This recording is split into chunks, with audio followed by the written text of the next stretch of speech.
Radio गजगमिनिया से प्रस्तुत है व्यंग्यकार डॉक्टर प्रमोद पांडे जी का व्यंग्य बता दूं क्या। और वाचक स्वर हैं डॉक्टर पूजा कौशिक। संयोजन किया है विवेक रंजन श्रीवास्तव जी ने। तो चलिए प्रारंभ करते हैं एक मज़ेदार व्यंग्य बता दूं क्या। बता दूं क्या, इस प्रश्नार्थक वाक्य को पढ़कर अजीब सा लग रहा होगा। मुझे भी लग रहा था जब मैंने पहली बार इस वाक्य को सुना था। इस वाक्य से लगभग हर कोई परिचित है, पर इस साधारण से लगने वाले वाक्य की ताकत का अंदाज़ा लगा पाना मुश्किल है। इस वाक्य में कितना बड़ा रहस्य छुपा है, आज आप लोगों के सामने इसकी पोल खोलने जा रहा हूँ। पता नहीं प्राचीन काल में इस वाक्य का प्रचलन था भी या नहीं, राजे रजवाड़ों के समय में इसका प्रयोग होता भी था या नहीं, यह भी सोचने वाली बात है। इस पर ज़्यादा दिमाग पर जोर डालने की ज़रूरत नहीं है। फिलहाल बात करते हैं वर्तमान की। आज के युग में यह वाक्य काफ़ी प्रचलन में है। आज यह वाक्य इतना महत्वपूर्ण व खतरनाक बन चुका है कि जिसे देखिए वही खुलेआम नंगी तलवार की तरह अपनी ज़ुबान पर लेकर घूम रहा है। पता नहीं कब कहाँ इसकी ज़रूरत पड़ जाए। मेरे हिसाब से तो इस वाक्य को राष्ट्रीय स्तर पर जान बचाओ अभियान के तहत घोष वाक्य घोषित कर देना चाहिए, क्योंकि आवश्यकता पड़ने पर हर कोई अपनी जान बचा सकता है तथा दूसरों को फंसाने के लिए भी इसका इस्तेमाल कर सकता है। जिस दिन इसे राष्ट्रीय घोष वाक्य बना दिया जाएगा, शायद उसी दिन इस पर नए नए नियम व कानून भी बनने शुरू हो जाएंगे। मुझे तो यह गुरु मंत्र सा लगता है, पर पता नहीं इस मंत्र की शुरुआत किस गुरु ने की होगी।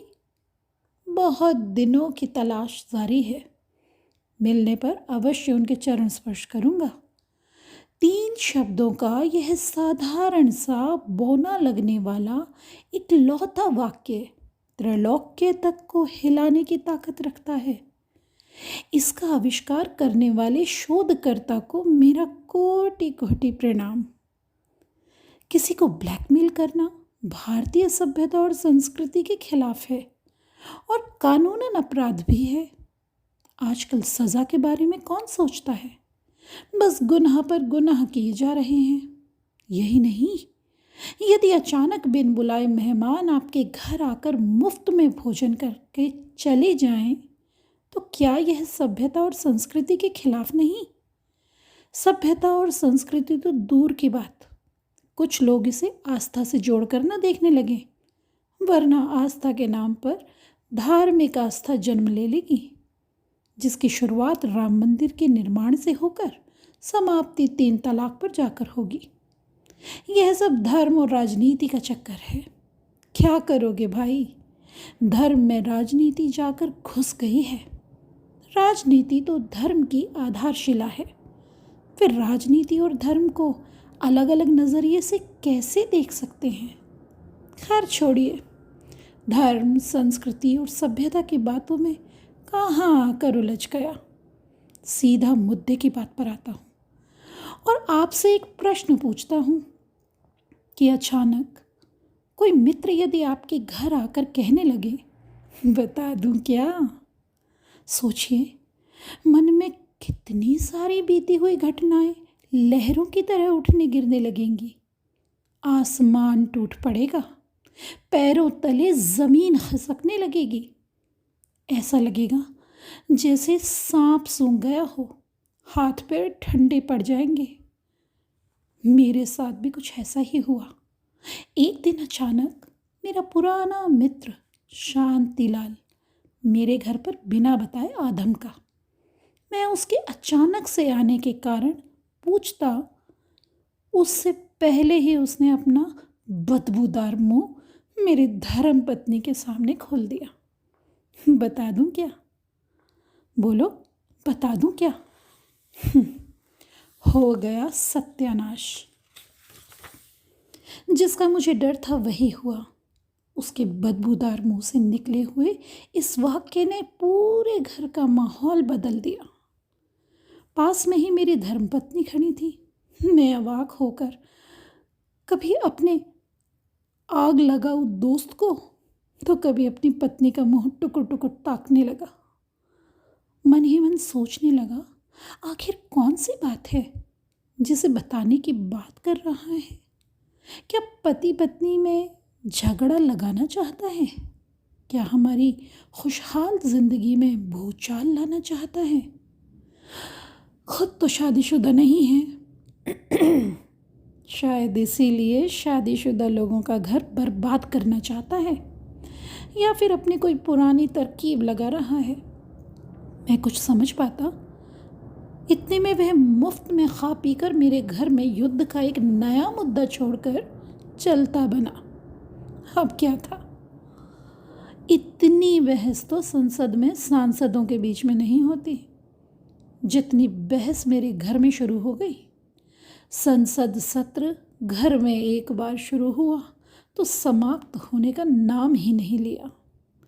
मेरी धर्मपत्नी एक ही जिद पर अड़ी रही कि आखिर वह कौन सी बात है जिसे बताने की बात आपका मित्र कर रहा था, और वह बात अब तक आपने मुझसे छुपा कर क्यों रखी? मेरे लिए यह किसी सुनामी से कम नहीं था। देखते ही देखते इसी सुनामी में सब कुछ बह गया। कुछ भी नहीं बचा था तो मात्र वह अवशेष जो मेरे हृदय को अंदर से कचोट रहा था। ऐसा जख्म देकर गया था कमबख्त शांतिलाल, जो शायद ही कभी भर पाता। उस दिन से हम दोनों पति पत्नी मुंह फुलाए एक दूसरे को दुश्मन की निगाह से देखने लगे। कुछ दिनों तक उपवास भी करना पड़ा। अब आप ही यही सोच रहे होंगे कि आखिर वह कौन सी बात थी जिसे मेरा मित्र बताना चाहता था, जिसके कारण मेरे घर में महाभारत का नया अध्याय शुरू हो गया था। तो फिर आप भी वही सोचिए जो मैं सोच रहा हूँ। सोचने में किसी का टैक्स थोड़ी ना लगता है। आखिर वह बात कौन सी थी जिसे बताकर शांतिलाल मुझे ब्लैकमेल करना चाहता था? शादी से पहले मेरी ना तो कोई हाफ गर्लफ्रेंड थी और ना ही कोई फुल गर्लफ्रेंड। कभी तड़ीपार भी घोषित नहीं किया गया और घोटालों की सूची में भी तो मेरा नाम नहीं था। फिर ऐसी कौन सी बात थी जिसे वह बताना चाहता था? मन में विचारों की धारा प्रवाहित होने लगी। उधर श्रीमती जी मुझे इस प्रकार से रोज़ाना घूर घूर कर देखने लगी जैसे मैंने कोई बहुत बड़ा गुनाह किया हो। मन में शंकाओं का बाजार गर्म था। ऐसे में मेरा कुछ बोलना मतलब आ बैल मुझे मार वाली हालत हो जाती। मैंने मौन रहना ही उचित समझा। काफ़ी दिन बीतने के बाद एक दिन फिर वही मुफ्तखोर मेरी गैर मौजूदगी में मेरे घर आकर जले पर नमक छिड़क कर फिर चला गया। होना क्या था? अब तो मेरे घर में द्वंद्व युद्ध की स्थिति का निर्माण हो गया। मरता क्या न करता। इस स्थिति, इस मुसीबत से छुटकारा पाने का उपाय खोजने लगा।